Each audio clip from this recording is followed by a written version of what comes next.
জাতীয় প্রেস ক্লাবের সামনে জাতীয়করণ ও এমপিও ভুক্তির দাবিতে ইবতেদায়ী মাদ্রাসা শিক্ষক, প্রতিবন্ধী বিদ্যালয়ের শিক্ষক ও সকল নন এমপিও শিক্ষা প্রতিষ্ঠানের শিক্ষকেরা আলাদা আলাদা অবস্থান কর্মসূচি পালন করছেন। আমি নওগাঁ জেলা থেকে আসছি।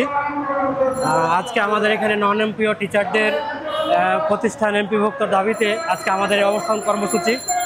আমরা প্রায় এক একটা টিচারের 25 বছর 30 বছর কাছাকাছি চাকরির বয়স হয়ে যাচ্ছে। এখন পর্যন্ত আমাদের এই প্রতিষ্ঠানগুলো এমপিভুক্তকরণ করা হচ্ছে না। আমাদের এই দাবি নিয়ে আমরা এক দফা দাবি নিয়ে আজকে আমরা এখানে অবস্থান করছি। আমাদের সমন্বয়করা আছেন এখানে।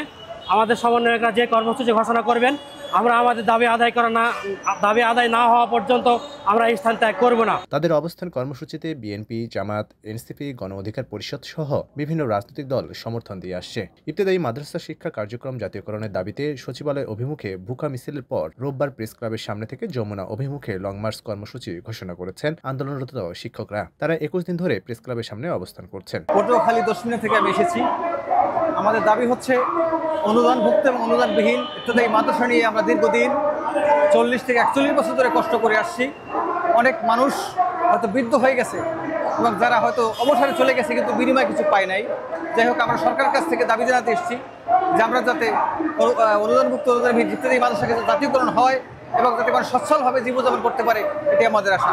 এদিকে অটিস্টিক ও প্রতিবন্ধী বিদ্যালয়ের শিক্ষকরা 8ম দিনের মতো অবস্থান কর্মসূচি থেকে ঘোষণা দিয়েছেন তাদের দাবি আদায় না হওয়া পর্যন্ত তারা রাস্তা ছাড়বেন না। আমরা আজকে 8ম দিন অতিবাহিত করছি আমাদের আন্দোলনের।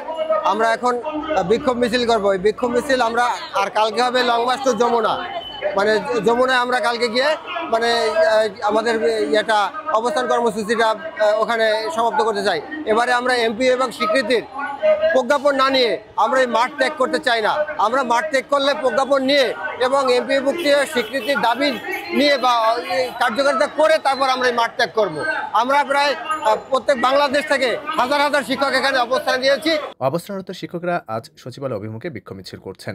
পাশাপাশি একই স্থানে সরকার প্রতিশ্রুত স্বীকৃতিপ্রাপ্ত সকল নন এমপিও শিক্ষা প্রতিষ্ঠান এমপিও ভুক্তির দাবিতে লাগাতার অবস্থান কর্মসূচি দিয়েছে সম্মিলিত নন এমপিও ঐক্য পরিষদ। তারাও সচিবালয় অভিমুখে মিছিলের ঘোষণা দিয়েছেন।